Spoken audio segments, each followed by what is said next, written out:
Tucker, I can't hear you right now.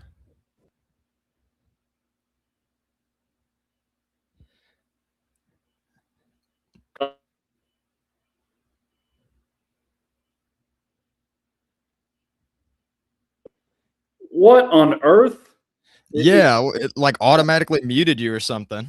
Goodness gracious. I think I might have to use computer audio the rest of the time. Okay, I apologize in advance, guys. I may sound echoey as hell here during the show because my mic just the moment that we went on, that's just oh man, that's unbelievable. But anyway, good evening and welcome to Tennessee Volunteers live on the Voice of College Football Network. Tucker Harlow and Jordan Binkley with you on a Tuesday evening. We are coming to you at a little bit of a different time than normal. As last night, of course, was the national championship game. Hope all of you guys enjoyed that game. Hope you all had a very nice weekend over there watching that, and then hopefully you've drowned out the sorrows of the Tennessee-Kentucky basketball game by now. But if you haven't already, please like, share, and subscribe to Tennessee at the Voice of College Football on YouTube. We are live usually on Mondays at 8 Eastern time, but of course this is a Tuesday. So we appreciate you guys for being here, even on a day that we are not normally going live. So with all that in mind, do want to talk just for a second about the national championship. Like, that was one of the best national championships we've seen in, 8 years now, probably? Because you had the game between Georgia and Alabama in 2017 that was really awesome. And I just think start to finish, it was probably the most complete national championship we've seen in a little while. Yeah, I agree too. I didn't know what to expect going into the game, to be honest, but it was a fun watch, and I was like saying the same thing because I was watching it with my dad, and I was like, man, I can't remember the last time that I've seen like a good national championship. Because honestly, I didn't really care for Ohio State Notre Dame that much. I mean, it was pretty clear Ohio State had it, and anything is better than that TCU Georgia national championship, that was a hard watch. Yeah, that's about as bad as you could possibly get. So, but glad to see that you had a competitive game finally between those two. I guess congratulations to the Indiana Hoosiers. I don't really like the fact that they just got to waltz into the national championship victory just 2 years after deciding to care about football. But I guess that's just the way things are now in college football. You can decide to care and put the financial investment in, and sure enough, that's what they did. But also, it wouldn't have sat well with a lot of people if Miami had won. Not that we need to cater to Georgia fans on a Tennessee show, but you've got all the you got all the Georgia fans who don't like Carson Beck very much. And not only that, it's like people are talking about, oh, he's had to overcome so much adversity having to go from Georgia to Miami, where he's hated at Georgia and now loved at Miami. It's like, man, that guy makes significantly more money than 95% of people, well, not 95, probably 99.9% of people watching that broadcast last night, for one. And two, he drives a Lamborghini. Yeah. This is fabricated adversity that you're talking about. So, no. Don't feel sorry for him at all. But again, all I wanted last night was a good game, and sure enough, it was a good game. So I think we got that absolutely in the form of the 2025 national championship game. So I think one reason I wanted to mention the national championship game is because of one recent acquisition by Tennessee out of the coaching landscape, I should say. I was thinking transfer portal for a second because we are going to talk about that a lot throughout the rest of the show. But Tennessee did make a pretty big hire from Indiana's staff, and that is, of course, Indiana strength and conditioning coach Derek Owings. This apparently had been in the works for over a week, or maybe they had been talking for more than a week. The deal was in place on January 13th, but there was an MOU that he could stay at Indiana and finish the job before taking the job over at Tennessee for strength and conditioning coach. And this was one of the earlier coaching moves we saw in this cycle for Tennessee. Obviously, Tim Banks was a pretty early one. And then, later on, we saw some changes with the position coaches after the firing of Tim Banks. But then you see this move, and you see them get rid of the strength and conditioning coach they had in place, and Kurt Schmidt. and really start to take that stuff seriously. And you look at this Indiana team, you look at how they're playing down the stretch in these football games. They're not getting tired as the season goes on, which, no offense to the Big Ten, but you're not going against some of the more physical teams week in and week out as you are in the SEC. Just respectfully, it is what it is. Like I'm not as intimidated by the Rutgers, Northwesterns, and Purdue's in 2025 as I am some of these other SEC teams. But no, it is obviously a testament that this team was able to stay healthy over the course of the season. Not only that, but look good down the stretch during football games, and that's something you want from your team going forward. So this is a good get for Josh Heupel. Yeah, I mean, and also too, I mean, Indiana went undefeated this season, and that was like the first time since the playoffs expanded, and it might be the last time for a while with all these conference games coming up. I mean, I know it's going to be hard to go undefeated if you're an SEC team moving forward.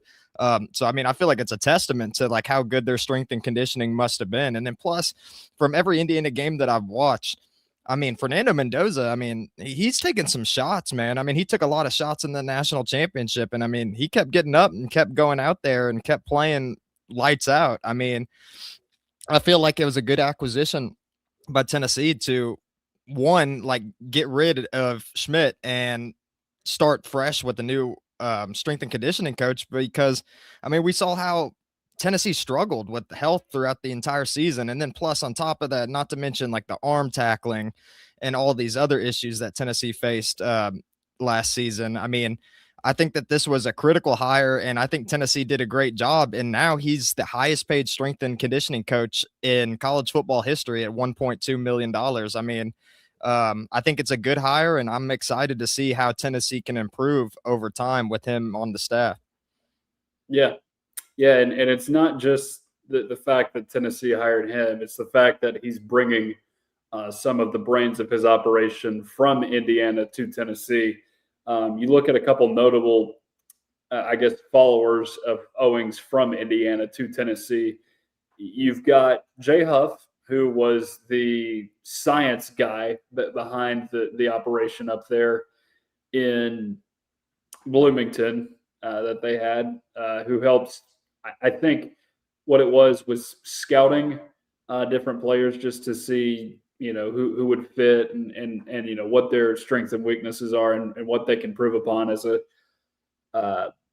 unit under a strength and conditioning coach. And then, of course, you had Carl Miller is the other one. He is considered the lineman specialist, I think was the term that I saw floated around, where he was working with offensive linemen at both Indiana and Wyoming. And that's one thing Indiana did very well this season. They were a very, very good line of scrimmage team, both sides of the football. And that's something that you want going in. Not to say that, Rodney Garner and Glenn Illerby are not good at their jobs or anything, but, when you look at it from a strength and conditioning standpoint, they are not necessarily supposed to be helping as much in that regard as the strength and conditioning coach. So, good to see the brain trust coming from Indiana to Tennessee, not just Derek Owings.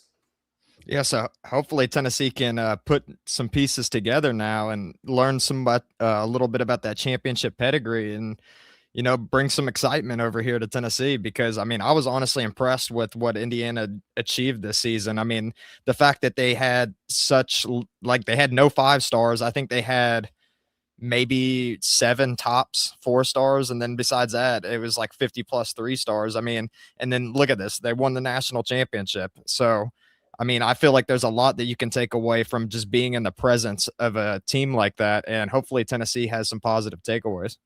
Yeah, I think that's a very important get for Tennessee and this coaching overall, at least with the strength and conditioning and defensive coaches to a certain extent.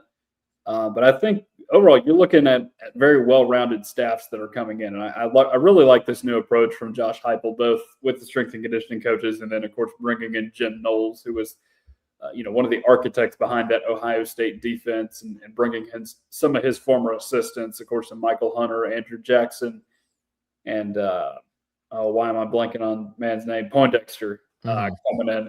So you've got some really, really nice acquisitions as far as coaches go for 2026. So lots to look forward to there.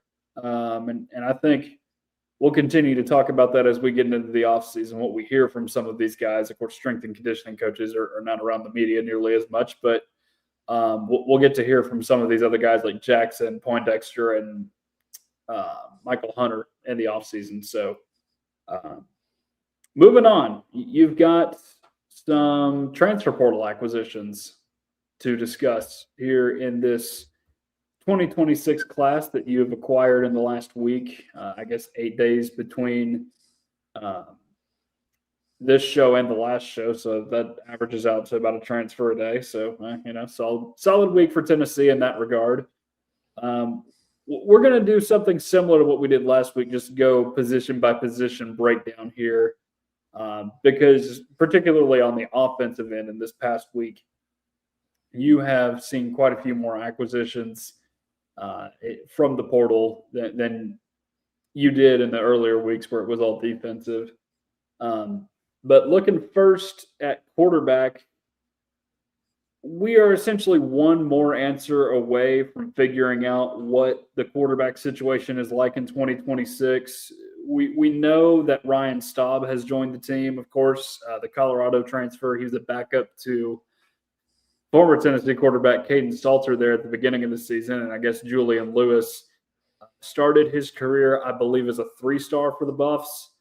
And he played, or he at least started in 2 or 3 games this season. I think like 500 pass yards was the number.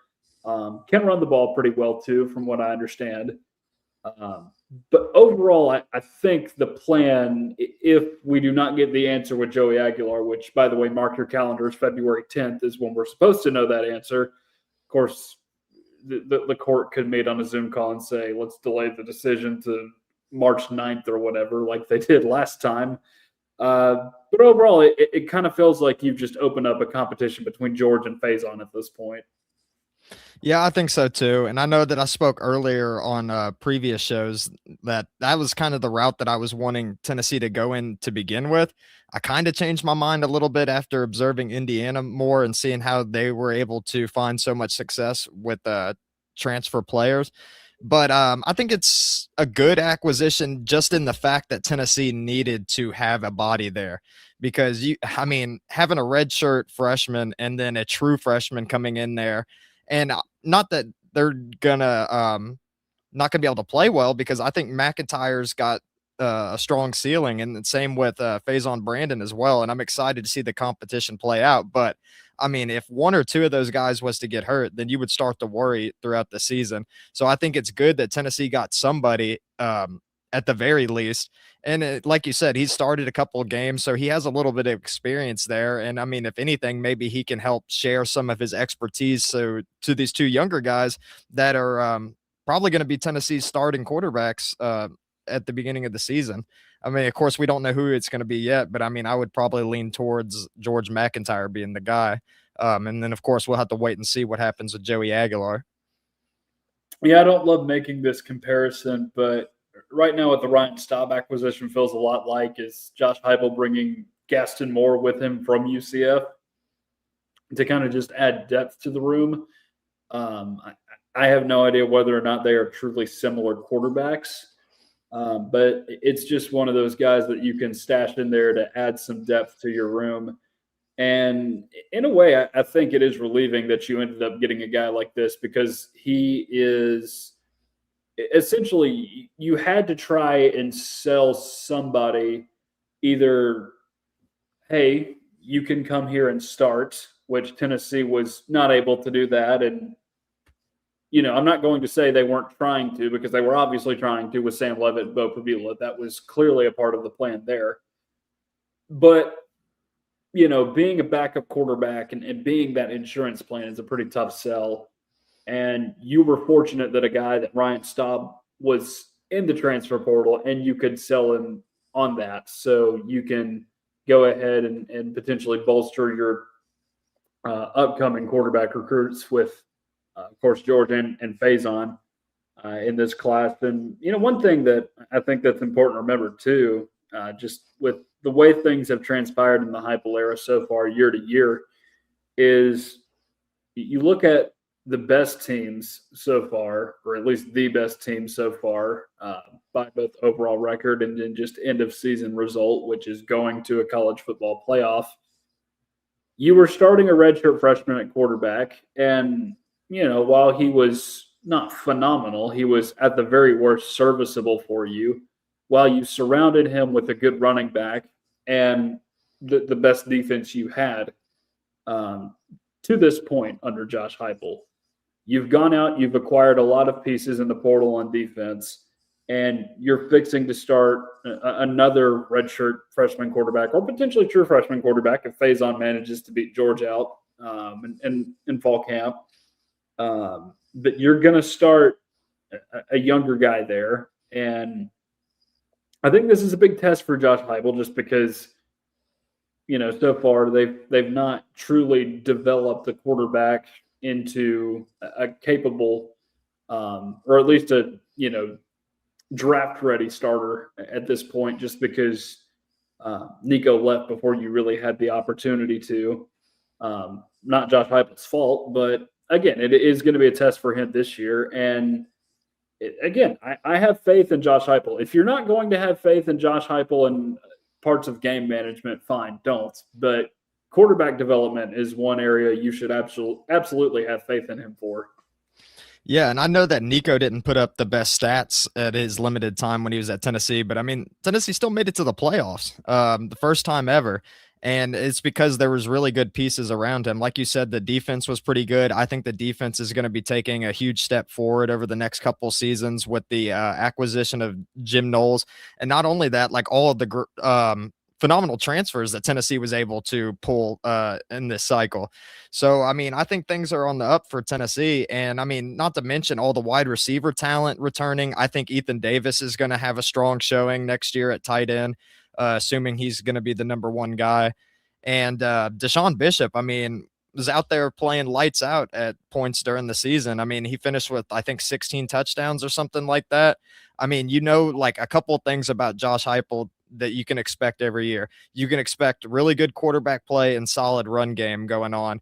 And I don't think Tennessee's lost too much to where you would have to worry about next season. I think the biggest concern with Tennessee in 2026 is, can the defense be able to adjust to having a new defensive coordinator? But Tennessee has pulled some guys in the portal that already have familiarity with Jim Knowles. So you would like to think that they would at least have a leg up on the competition and could have some meaningful reps next season. And maybe they can coach up some of the other guys because, like as a coach, you only get to spend so much time with your players. But these teammates, I'm sure they're going to be hanging out all the time, probably chatting up and, of course, going to be talking football. And it could be a good opportunity for some of these guys coming over from Penn State and everything to help get Tennessee's defense up to speed. Yeah, Jordan, and one thing I think you alluded to earlier, and I wanted to mention it again. And again, if you're a non-Tennessee fan watching this, which thanks for watching anyway, we're glad that you're here. You could say this is copium, talking about Tennessee having to start George McIntyre next year if Joey Aguilar does not get that waiver approved, which, by the way, there's some cryptic stuff floating around on Instagram right now that he's feeling pretty confident about in regard to the waiver. So, again, we will wait until February 10th to address that situation when it comes. But, we'll talk more and more about that here in the future. But, yes, I do like the way that this played out overall because, like, at some point you have to feel what you are recruiting out of high school. Like, it's just – the idea of stashing guys in your program for 2-3 seasons, not using them, and then them inevitably getting bored and going to the transfer portal to chase another job, it's going to happen eventually in this era of college football. So in a way, I am kind of glad that Heupel really only portals out of necessity.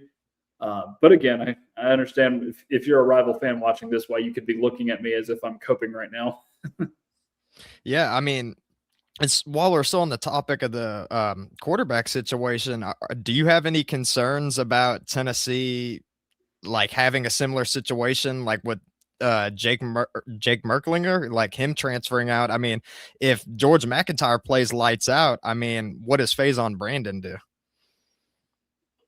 If he plays lights out this year and he plays lights out another season, you're looking at 24 starts potentially in college and probably some bowl games in there. I've heard NFL scouts are big fans of like 25 minimum is the start you want for your quarterbacks. But if he comes out and has 2 phenomenal seasons in a row, then Faison's got 2 years at the reins. Like, he could sit there and wait easily. Like, this staff has promised a lot to Faison. I don't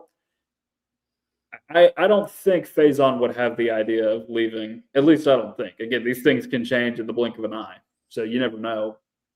Now I'll say this: if we want to get hot takes off right now, if Joey Aguilar gets that waiver approved, you're looking at a dark horse playoff contender. Honestly, like if he comes back next season, and granted he's fully healthy all of the season, doesn't have any tumors underneath his elbow or whatever it was wherever it was on his body where he had it removed, and he's fully healthy the entire way, and assuming the offensive line still holds up just about the same. I know Hurd's gone, but you've made some replacements, as we'll talk about here in a second. You're getting back pretty much everything at wide receiver. You're not, other than Brazel, I shouldn't say everything, but you're getting Tristan Keys in as well, which is important. And you're only getting better on the defensive end. This team was an 8-win team last year. That could elevate the ceiling potentially. Now, again, you have to factor in the 9-game SEC schedule, but everybody's going to have to factor that in, not just Tennessee. So it's something to consider. That's what I'm saying. Yeah, and I mean, I think what Tennessee's done in the transfer portal has been phenomenal in like filling some of these gaps that they've had, especially on defense. I mean, I was complaining a lot last season by the linebacker play until Perlotti and Spillman started to pick up. But I mean, what used to be a weakness might be one of Tennessee's greatest strengths moving forward. I mean, what they were able to acquire and what they were able to retain as far as the linebacker core has got me pretty excited for this upcoming season. And then not to mention safety being probably the worst position group that Tennessee had last season. And it looks like they've made a lot of waves there too. So, I mean, Tennessee doesn't really have many glaring weaknesses as you would expect. Even though they only went 8-4 this past season. I mean, I don't know. I mean, I'd like to think that Tennessee would take a step forward, especially if Joey Aguilar does come back. I mean, I don't know what that means for the other quarterbacks, but I mean, he played well like throughout most of the season. And if he really was dealing with pain with that tumor, I mean, I still don't know if it was in his throwing arm or not, but you would still like to think that that's something that's on his mind when he's dropping back in the pocket and everything. I mean, if he can come back and be fully healthy, like you said, I think Tennessee could be a dark horse team that could run the table. Yeah. Yeah, it's worth thinking about it. I guess while we're here, shout out Jake Merklinger for committing to UConn. That's a guy that, you know, you're not going to see. So you're not going to have any ill will toward him at any point here in the future, unless UConn just magically appears on the 2027 schedule or something, and we just don't know it yet. But good for him for going to a better situation. You know, that's just how college football is sometimes. Guys can't make it at one level, so they end up going to another. So, you know, hopefully he has a nice career there with Jason Candle, who I believe is their coach now over at UConn. But that's all I got at quarterback. Again, we will monitor this as we go into the offseason, just with the battle going on, presumably between George McIntyre and Faison Brandon. Moving on down to other portions of the offense, because we're beginning to see movement on the offensive end, or at least saw movement this past week offensively in the transfer portal.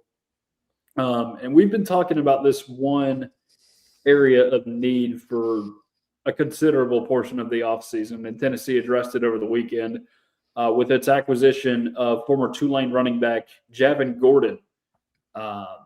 He ran for 516 yards and 5 touchdowns this season for the Green Wave.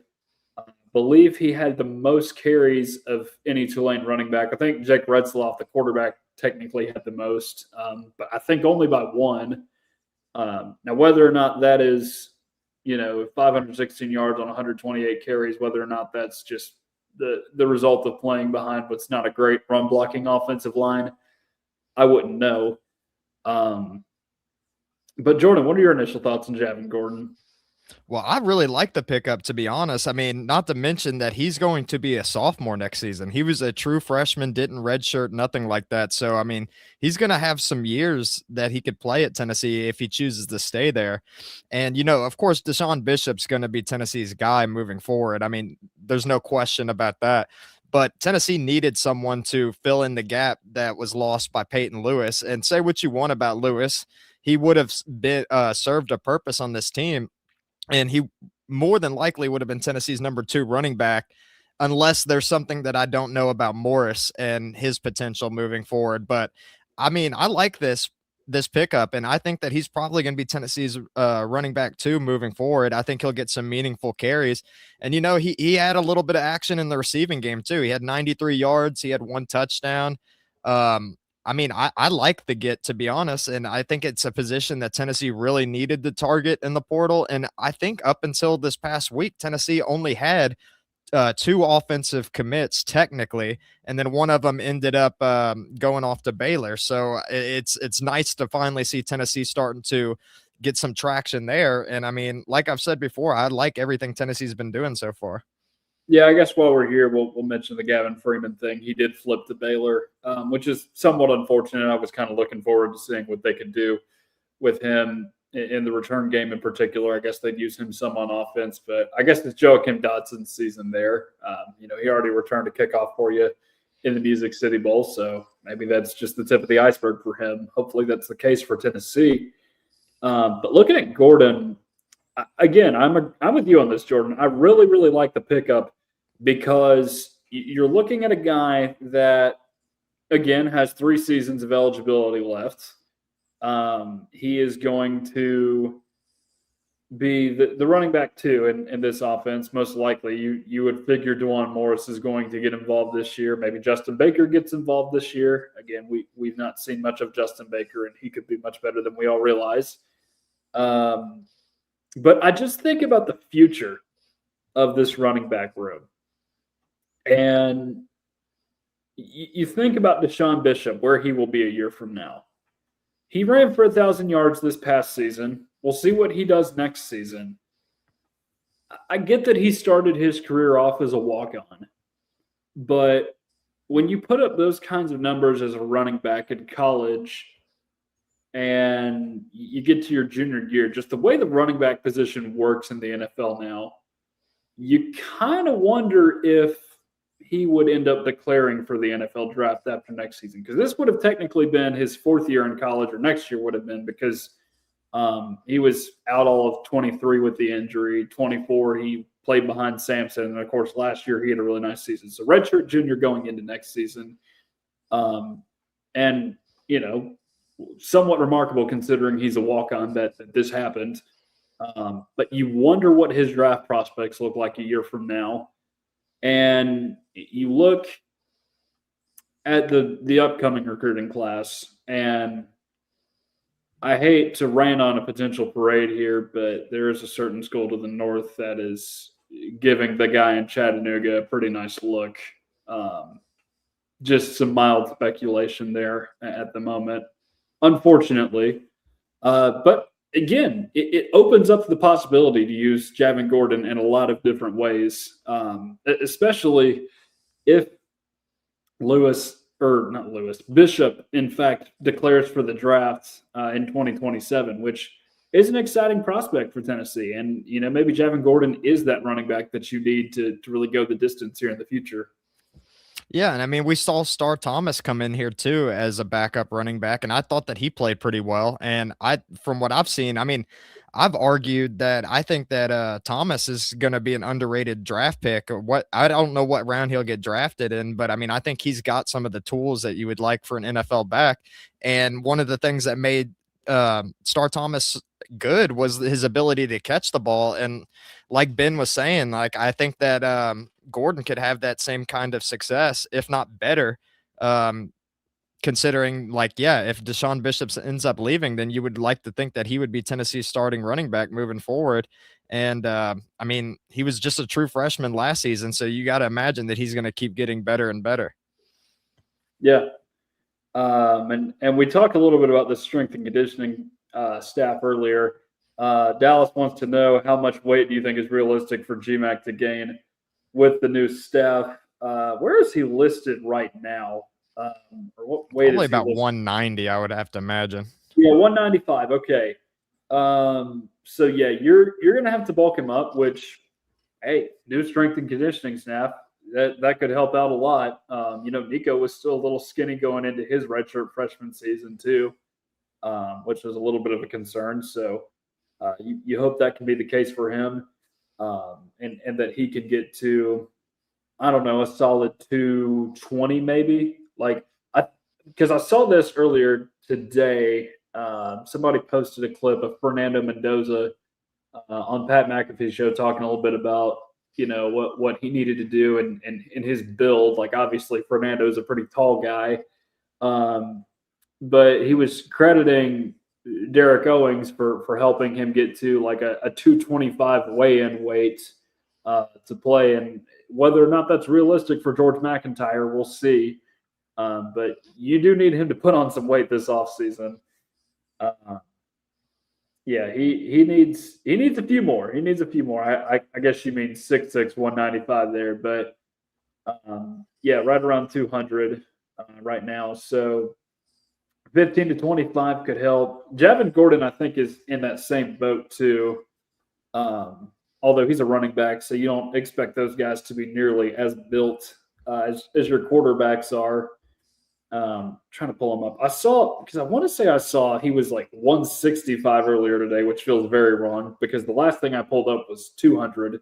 Yeah, I saw that Gordon was 200, but we did get a player on defense that was 165. Okay, yeah, may need to change that. May need to change that here at some point. I think all he needs to do is gain 10 pounds. I mean, Gordon, I mean, anything more than that might be a detriment to what he's able to do on the field. I think so too. But that's all I wanted to talk about with running back. Again, very, very good portal acquisition for Tennessee. Thinking you've got your three-man rotation there now. Moving on, we're going to skip wide receiver, obviously, because there's no new news on that, although there was one wide receiver, I think, that was visiting Tennessee today. I'm just blanking on who it is at the moment. If somebody in the comments knows the answer to that, please send it our way, because I did see this earlier today. I'm just blanking on who it is at the moment. Moving over to tight end. We did not discuss tight end last week because there was nothing to discuss with tight end last week. There is, however, something to discuss with tight end this week, and that is in the form of a couple different moves. So Tennessee ended up losing a depth piece to its tight end room in Jack Van Dorselaer. And one of our regular commenters on here, actually it was Dallas, mentioned that Van Dorselaer had been flirting with portal options, like even, I don't know if it was last spring or he was threatening to flip schools from in the 2025 cycle elsewhere. I don't know if the school he committed to was involved at the time, but maybe the commitment was not always there from Jack Van Dorselaer. But ironically, he ends up flipping to Oklahoma. And that's ironic for a couple of different reasons. One, who's the tight ends coach there, Jordan? Jason Witten. Yep. He ends up going to the Vols in Oklahoma, leaving the Sooner in Tennessee in Josh Heupel. So quite a bit of irony involved there. And two, what player are we all going to remember him for in his career at Tennessee? Dropping that pass. Dropping that pass against Oklahoma on 4th and 1. So, which is pretty ironic once again. Yes. So Tennessee ended up losing a piece there. But he was depth at that time, and you got to think about it. You like what you got in Ethan Davis. He's a guy that's very committed to this program. The staff has been high on him for a long time. Waited his turn behind Miles Kitselman, and for a brief second, Holden stays until he transferred out. And then you got another guy in Deshaun Brame, who's behind Ethan Davis on this roster that you acquired. in the 2025 recruiting class. And then, of course, I don't know how much he plays this season, but Luka Wolf, a member of the 2026 class. So um, you've got some pieces there, and you added another one over the weekend in Trent Thomas from South Alabama. Did not have a ton of catches this season. I think I only counted 3 for 34 when I was looking 4 in at his his career, stats. I think, as well. Okay. He's coming in as a junior. I believe his brother, maybe twin brother, is committed to Kentucky. Uh, so that is something that is useful for a depth addition. How much Tennessee wants to use Trent Thomas in its receiving game in the future, we shall see. Yeah, and honestly, I mean, I haven't seen too much on the guy, but I'm wondering if he's more of a blocking tight end, which, Tennessee could definitely use in like goal line situations. And we've seen Tennessee use a couple tight ends at a given time before. So, I mean, I don't really know how great he's going to be as a pass catcher because, I mean, he's only got 39 career receiving yards. But, I mean, you'll take a guy that can go in there and make some blocks. I mean, you mentioned Jason Witten. I think that was one of the things that made him great. He was basically a sixth offensive lineman on the field at any given time. Of course, this dude, Trent Thomas, he's not going to be Jason Witten at all.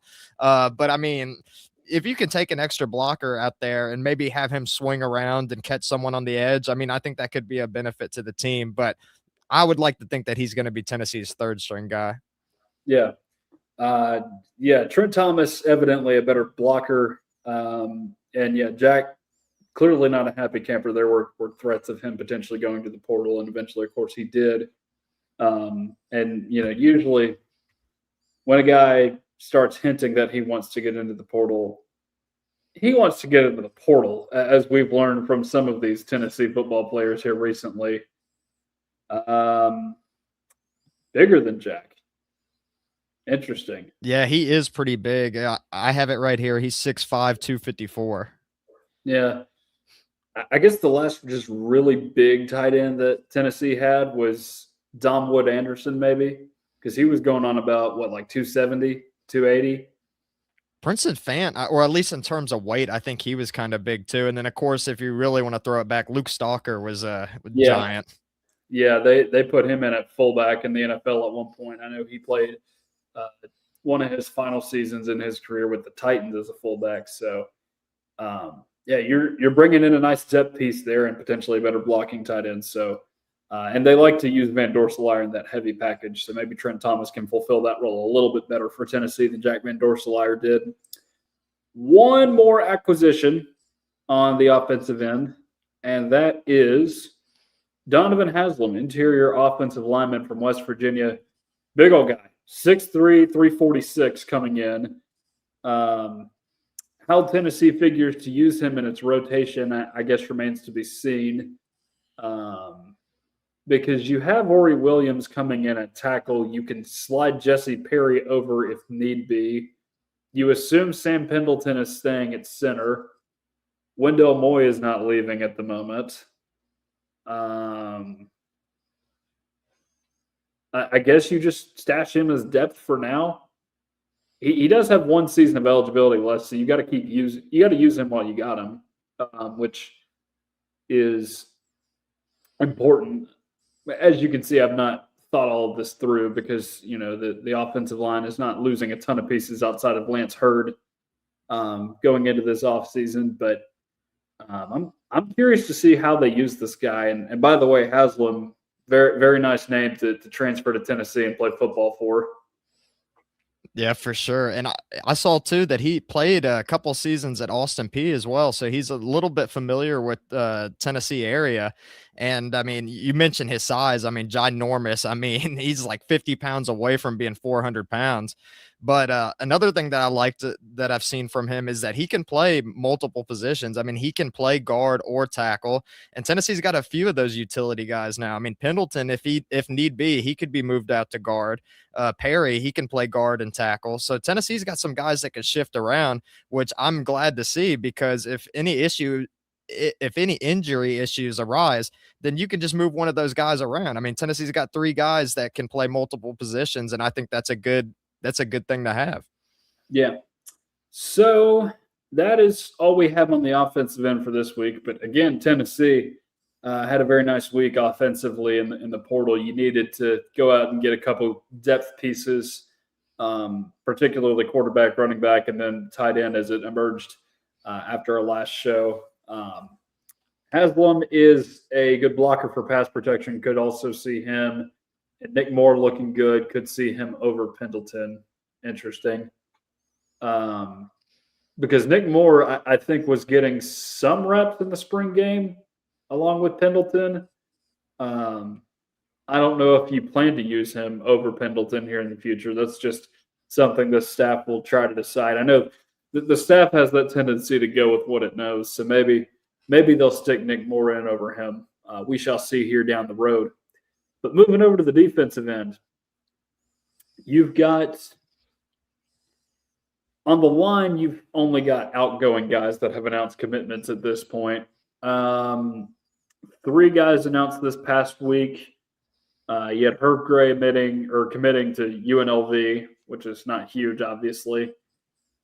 You've got Emmanuel Okoye committing to Cal. Hope he does well there. Didn't see the field in 3 seasons at Tennessee.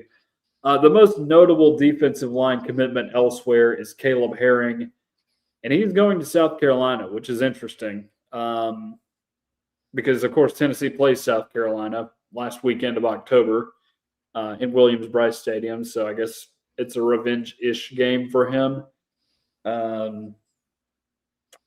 We talked about this with Ryan Shumpert a couple weeks ago, but this is a guy that started his season off really well, kind of plateaued down the stretch, didn't do as much for this team as maybe it was hoping for this season, and ultimately enters the transfer portal following that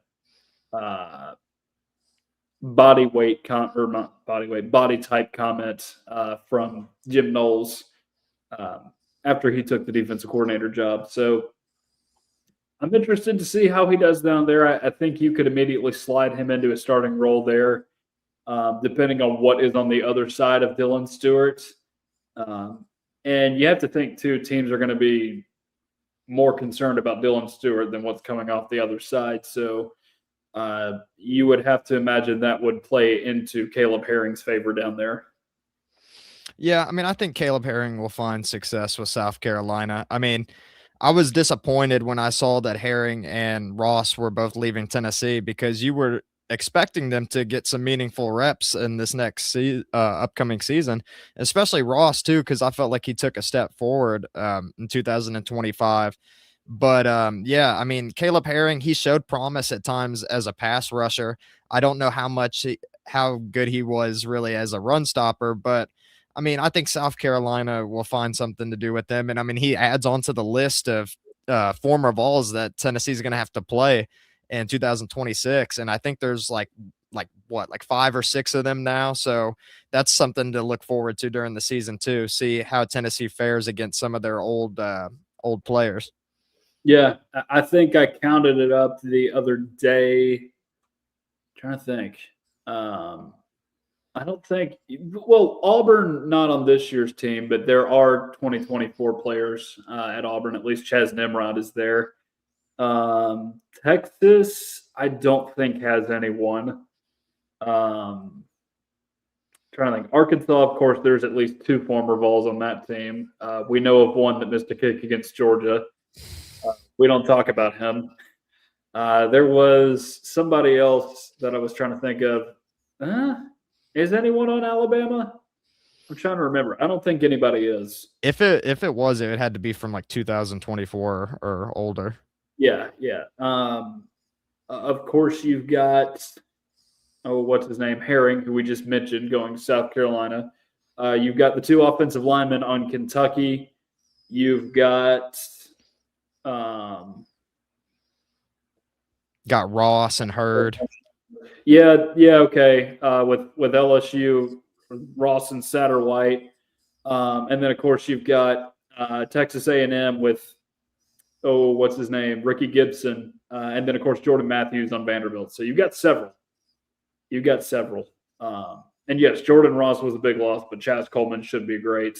Both guys that Played some football for their respective teams this past season. Guys with lots of upside, but didn't always show the upside. So, very, very important acquisition there. But yeah, no more defensive line portal acquisitions to report at this moment. We're going to skip linebacker for now, but we're going to come back to it later because we do have something very important to address there, as all of you watching this probably know. Moving on to defensive back, you have 4 different acquisitions there from this past week, which is pretty impressive. You've got 2 in the form of a pair of brothers in safety TJ Metcalf and cornerback Tevis Metcalf. They both transfer in from Michigan. To my knowledge, TJ was at Arkansas. I forget if Tevis was there or not, but TJ was at Arkansas in 2024, played on that team that Tennessee unfortunately lost to out there when a certain someone ran out of bounds. And he apparently got 7 tackles too against Tennessee. Yeah, okay. So did a lot in that game. I know he had 1 or 2 interceptions against Auburn down there on the Plains, but such is life when Hank Brown is throwing you the ball at quarterback for Auburn. And then you've got this season, TJ had 41 tackles, 4 passes defended, and an interception. He's going to have 1 season of eligibility left for you. Tevis, I guess I was wrong. Tevis would have been at Arkansas because he only has 2 seasons of eligibility left from my notes here. Did not play as much. So, again, maybe an untapped potential type thing with him. But, again, you want all the bodies you can get in this secondary, especially with how brittle this secondary looked at times in 2025. Yeah, I mean, I think Tennessee took a step up in their defensive back room significantly. I mean, I think they got 2 good safeties here in the portal. And I mean, TJ Metcalf, too, you'd like to think that he's got all the athletic ability in the world because he's cousin, or I mean, I guess both the Metcalfs, they're cousins with DK Metcalf. And we all know how much of an athletic freak he is.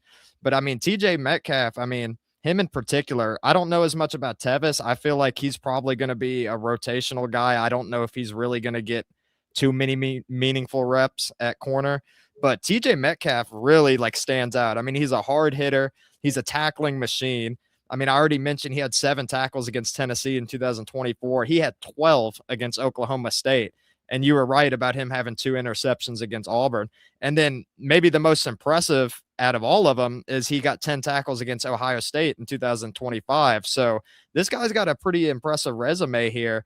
And I mean, it's not that he's just a good tackler as well. I mean, he gets interceptions too. And I mean, in 2024, he had 7 pass deflections, which is around the ballpark. I think that was 2 less than what Jermod McCoy had in 2024. So I really like the acquisition of TJ Metcalf a lot. But like I said, I don't know if Tevis is going to get as much playing time.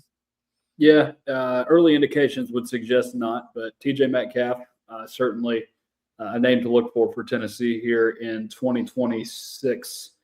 Moving on, 2 more guys in the defensive backfield here that Tennessee acquired here this weekend.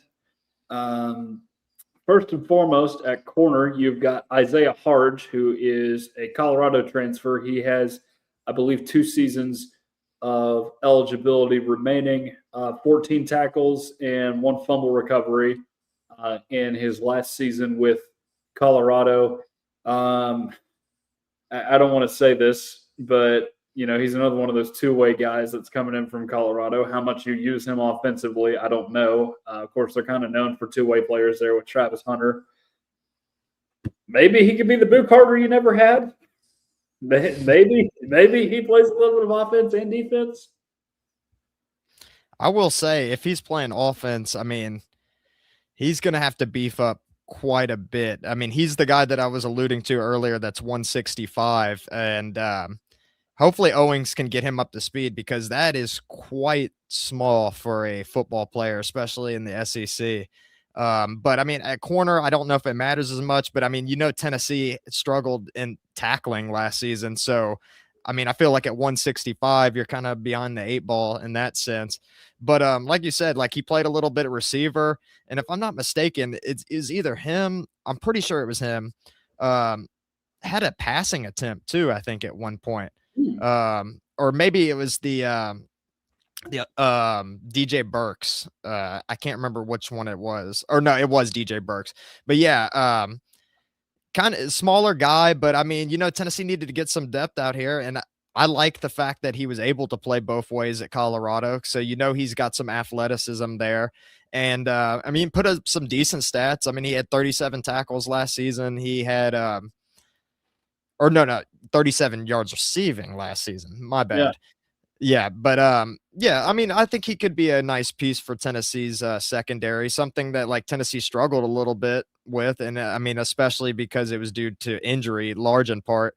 But Tennessee's been getting some guys here in the defensive backfield, and I think that it's nice, like you mentioned earlier. Tennessee's addressing their needs really well in this transfer portal cycle, and punt returning too. I think he had, if I'm not mistaken, only two.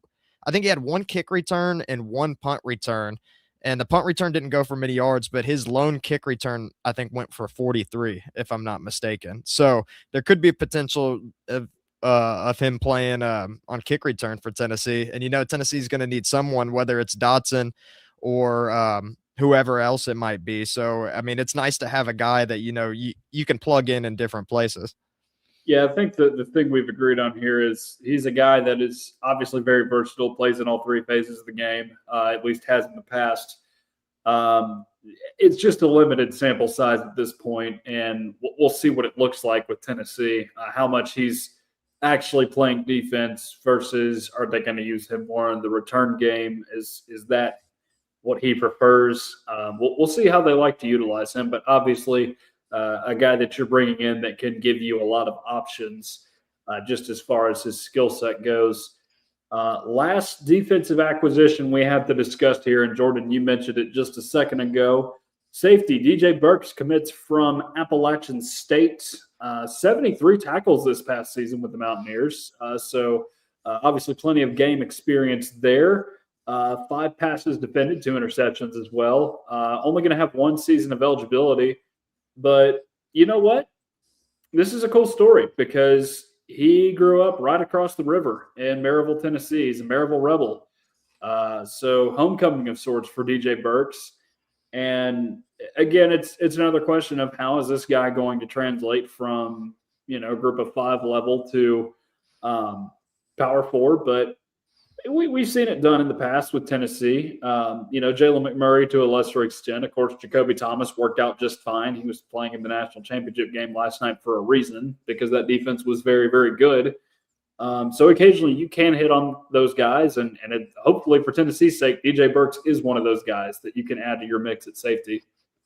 Yeah, and the last guy that Tennessee got from Appalachian State seemed to work out pretty well. So you'd like to think that he's going to do something as well. And honestly, I think that DJ Burks and TJ Metcalf both have a very strong case for being Tennessee's starting safeties this upcoming season. And once again, like a tackling machine, just like TJ Metcalf. He had 2 interceptions as well. I mean, and I could not believe, I would love to see the highlight, but I feel like I would have to really dig and see. But apparently he had a passing attempt. I wonder how he made his way on offense, but somehow he did. He did not complete his pass. What'd you say? Fake punt question mark? Maybe that's what it was because I was kind of confused. That seems like the most logical explanation, but I could be off on that.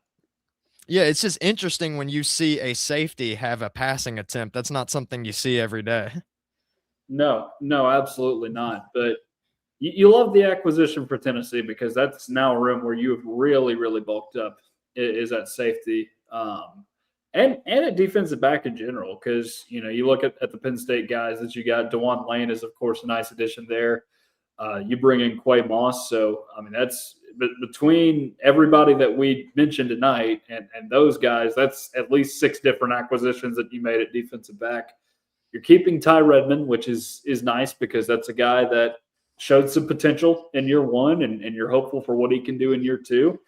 And you really like what you've got there for the most part. We'll see how Idris Farouk fits into the mix at safety this year because, he's one of the primary holdovers from last year's team that is going to be sticking around in 2026. So we'll see what his playing time looks like next season.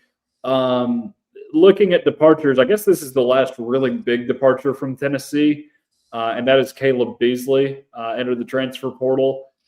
He ends up committing to Louisville. If you're keeping score, only one of the three Lipscomb Academy kids to play for Dilfer that committed to Tennessee in the 2023 and 2024 cycles are still on the team right now, and that is, of course, Edwin Spillman.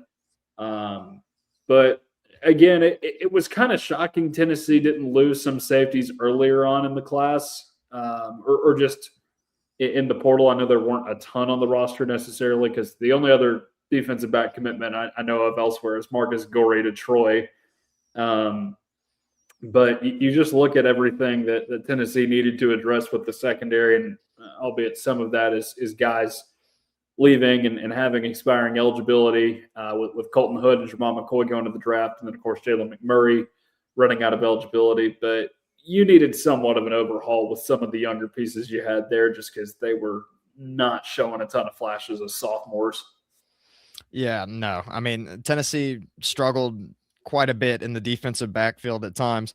And like I said, I like these acquisitions. I mean, I think that TJ Metcalf, like I mentioned earlier, has got a strong case to be a starting safety there. I think the same thing goes for DJ Burks, and I would expect Quay Moss to take over Boo Carter's role in the star position, and then bringing back Redmond too. I mean, I think Tennessee, like I said, mentioned with linebacker earlier, Tennessee may have turned a weakness into a strength here just by getting the right guys in the portal. All right, one more thing we need to address before we get out of here. I mentioned this earlier. Linebacker, we had a pretty significant development this week that we needed to address. We're going to do that now. So it sent everybody into a panic mode on Friday when it was announced that ARION Carter was withdrawing from the draft and entering the NCAA transfer portal. Here's the thing. He was not going to be guaranteed to come back to Tennessee when withdrawing from the NCAA or withdrawing from the NFL draft, just because that is a position that Tennessee was already pretty full in. You know, you had, as we've discussed many times on the show, Perlotti and Spillman, the depth you have coming back from this season. Jeremiah Thielander hasn't gone anywhere. You got two incoming freshmen in Braden Rouse and TJ White. So that's five guys right there at linebacker. Plus, you've got Amari Campbell transferring in from Penn State. That's six guys. So how are you going to fit ARION Carter into this mix? But eventually, of course, you know, they must have gotten together over the weekend and made something work. And sure enough, they did. Because ARION Carter announced on Sunday night that he was coming back to the Tennessee linebacker room. And again, I'm not much of a hot take artist. I dropped one on you guys earlier in the show, but I don't generally tend to do that. This Tennessee linebacker room headed into 2026 is one of the deepest in the country. When you top to bottom what it has, and I hear the Thielander complaints every now and again and understand them to a certain extent. But you look at what they have with Perlotti and Spillman coming back. You like what you got coming in with White and Rouse being two top 10 linebackers in the class of 2026. You got Amari Campbell coming in as well, who has got over 100 tackles at another school in the Power 4 ranks. Plus, you get ARION Carter back, who's been the leader of your defense for, basically going on 2 seasons now. You have to be ecstatic about this room if you're William Edge, and far and away the best it has ever looked under Josh Heupel. Oh, yeah, without a doubt. I mean, this is the most stacked linebacker core I've seen Tennessee have in a long time, going back to the AJ Johnson, Kurt Magid days. And I think they got potential to be even better than they were. I mean, I don't know how they make things work with Amari Campbell and ARION Carter coming back, but I mean, you love to have this kind of wealth if you can have it. And after seeing what Perlotti and Spillman did last season as freshmen, I mean, I wouldn't be surprised that TJ White and Braden Rouse ended up, unless they want to try to redshirt them, we'll have to wait and see, as the season goes on. But I mean, they could have meaningful reps too and become pretty good players as well. I mean, and then Jim Knowles, what kind of pedigree he brings. I mean, he brought Ohio State to a national championship and they won. I mean, I cannot believe that Tennessee was able to turn such a huge glaring issue into a very positive for the team. And I agree with you, Tucker. Like, I think that Tennessee is has one of the best all linebacker cores in the country now, which is just crazy to say based on how last season unfolded. Yeah, I mean, you are essentially 7 deep at that position now, and I mean, it's crazy to just think how much better this defense has gotten overnight just with some of the portal acquisitions that you made. Now, I will say this about the NCAA transfer portal and teams that acquire a lot of pieces out of this, and this could be the case with Tennessee this year for a couple games. You may have to bear with it, but sometimes they take a second to gel. It's not always easy for teams to kind of figure it out early on in the season. Now, they have gotten better as the season has gone on. Prime example of this, Ole Miss 2024, where you had a team that drops a stinker of a game at home to what is a bad Kentucky team. But down the stretch, they really start to get a feel for things. They get that big win over Georgia. Of course, they did have the loss at Florida, and then I know there was the loss at LSU, but overall, they were able to get it rolling down the stretch. And I think that's something that hopefully Tennessee is firing a little bit quicker than that, but it's impressive what this staff has assembled. And I mean, the offense, there's no guarantee that it is in the same position as it was last season if Joey Aguilar is not your quarterback. You just got to hope Josh Heupel does enough to get his quarterback ready for next year. But again, you really, really have to like where this team is headed, just with everything that you've acquired on the defensive end and how good this team looks overall, just from a roster standpoint. And now, as we talked about to begin the show, from a coaching standpoint, with what it's acquired with strength and conditioning coaches and on the defensive side of the football. Yeah, I mean, Tennessee's got a lot more experience this season in terms of their players, and it's going to be exciting to watch. I mean, it's seemingly Tennessee has filled every hole possible to make this team better. The only real questions that I really have with the Tennessee team, this Tennessee team, is like, one, like what happens with Joey Aguilar. Two, is the kicking game going to improve? Because I don't know what to think about Ranveer yet. And then what is Tennessee going to do in the return game? Outside of that, I'm not really concerned at any position that Tennessee has on their roster. I mean, for most of the season, like through like 9 games, Tennessee had one of the best offensive lines in the country. We always believe in Rodney Gardner. We're huge fans of him on the show, and we always believe that he could roll anyone out there on the defensive line and find success. And then got a stacked linebacker core now, got 2 solid safeties and someone that played the star position, not to mention to bring Ty Redmond back and arguably one of the best wide receiver cores in the country. I mean, Tennessee can make waves in 2026. It's just, can they all mesh together? Can everything click?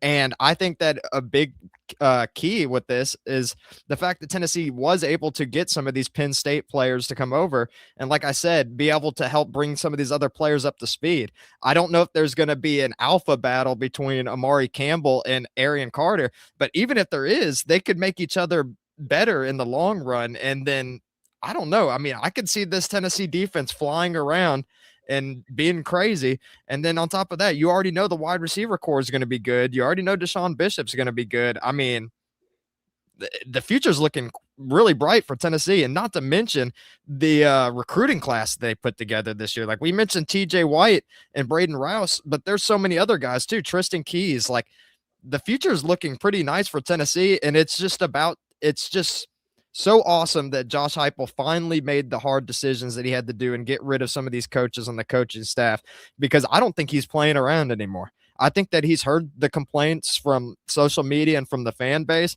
and I feel like he's trying to right his wrongs. We'll have to wait and see how the play calling ability goes, like in crunch time. But I mean, Tennessee seems to be pretty stacked moving forward. Ben does bring up a pretty solid point here. Still need a DT or 2 for depth. That is a good point. I guess Xavier Gilliam, you did get him in, so that's an important add for Tennessee on the defensive line.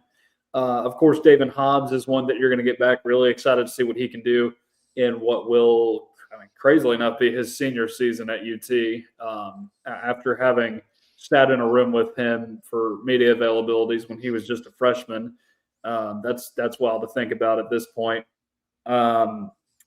Ethan Utley was a guy that you were high on in the 2025 class. Maybe he can have kind of a similar sophomore season to what David Hobbs did in 2024 and get more involved in that room. Darion Albert, another fun freshman that you're bringing in. Guy eats double teams for lunch. You love that Tennessee's bringing in that guy. So, you would like more depth. Ideally, you want depth everywhere on the defensive end, but so I'm really looking forward to that. And then, of course, Tristan Keys. How quickly does he get into the mix is the other question that I think we're going to have to ask this offseason, because he is obviously somebody that everybody is excited about with this team coming into the 2026 football season. But will Heupel side with Fredarius Jackson or Travis Smith over him for the time being? Or does Heupel deepen the wide receiver room, which is something he doesn't normally do? I think he's got options here. I mean, he's been making some clear changes, as I alluded to just a second ago. I mean, I wouldn't be surprised if he changed his ways on favoring the older guys as well. I mean, I think there could be a strong competition going on there with Travis Smith Jr., Rodarius Jackson, and Tristan Keys. But, I mean, you got to love Tristan Keys' upside. I mean, I feel like he has all the tools and capabilities to be an elite receiver, and especially, I mean, considering coming to Tennessee, because Jalen Hyatt was great and whatnot. I wasn't even certain that he was the best wide receiver on the roster that season, even though he won the Blickenoff. I thought Cedric Tillman was a more capable receiver, but I don't know. Tristan Keys, I mean, that's got to be the most talented person that Josh Heupel's acquired so far. And as long as he stays at Tennessee, he might become an all-time great, to be honest. Yeah. So lots of things to be very happy about with this Tennessee football team going into the offseason. Again, we are not going anywhere in the offseason. We'll be here to discuss it all with you guys. Probably going to get some guests on between now and then to discuss some of the development that we'll see from this team in the offseason. Of course, keep February 10th in mind. But Jordan, did we miss anything this week? I think we got the majority of it. There's one other thing I want to touch on, because we've mentioned the Georgia Tech game before and how it may be exciting, may not be, but now they're getting Fernando Mendoza's little brother. So there's a little bit more optics there with that game moving forward. I mean, and we saw how Georgia Tech played last season and with Haynes King. I mean, I don't know if Mendoza's anything as good as his brother, but I mean, if he is, we could have a fun game there between a former SEC team way back in the day in Georgia Tech. Okay, yeah. I compiled a list of the starting quarterbacks that Tennessee's going to have to face in 2026. It's a pretty intriguing list of quarterbacks. I mean, you're talking about Arch Manning pretty early on in the season. You're going to see Byron Brown, who slung it at USF. He's coming into Tennessee to play Auburn or play with Auburn against Tennessee. Trying to think, who am I missing on that Sam list? Levitt. Sam Levitt is another name. Marcel Reed is one you're going to see. Jared Curtis is an incoming freshman. So it's an intriguing group of quarterbacks that Tennessee's going to have to play against next season. But that's all we got for tonight on the show. Again, appreciate all of you guys for tuning in.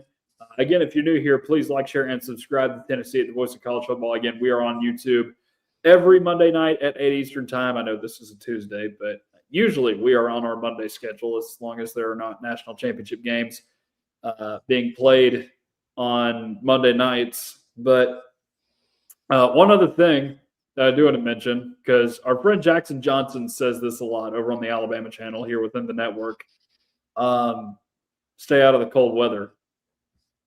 We have got a blizzard coming our way, potentially 2 feet of snow. So seriously, stay safe and stay out of the cold weather this time around. We need it. Because the models, I don't know if you guys are seeing the models. It's crazy what they're projecting here for pretty much the entire state of Tennessee and a pretty good chunk of North Carolina. Yeah, it was something like 16 to 19 inches or something like that. And I know you know as well as I know, Tucker, if that amount of snow is going to come to Tennessee, then it's going to be absolute chaos at the grocery stores. I mean, everyone's going to go chaotic. I mean, it's gonna be crazy. So I kind of want to see it because I've never seen that much snow in my life, being from the South. But we shall wait and see. But yes, everybody stay warm. Yeah, the model I saw earlier today from one meteorologist said 18 to 24, and if that's what they're Oh, it's projecting this increased. far out, then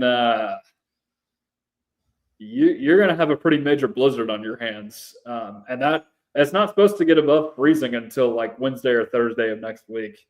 So the kids may enjoy this, but it's not that fun for some of us. But again, stay out of the cold weather. It's already very cold, but it's only going to get worse from here or colder from here. You may enjoy the snow, though. That part of it is at least fun. All right. Well, that'll do it for us tonight officially. For Jordan Binkley, I am Tucker Harlan. We will talk to you guys on Monday. College football is even more exciting when you've got some action on the line, and the games are even better when you're cashing in. And the Voice of College Football is the place to be to get the greatest value. Start with my picks. 75% against the money line, 58% against the spread, and I've got a 40-plus year track record. 11-0 in the college football playoff for me last year against the money line, 8-3 against the spread. And I'm just the warm-up act. Steve Merrill of Wager Talk is our ace in the hole, show stopper. 7 years with the Voice of College Football, over 30 years in the industry. Steve gives us analysis on all the big games, but you can't miss Steve's weekly under-the-radar pick. 28-12 against the spread the last 3 years. You also get picks from some of our top analysts here at the Voice of College Football, including Corey Bratta, Matt Zemek, and Steve Dace.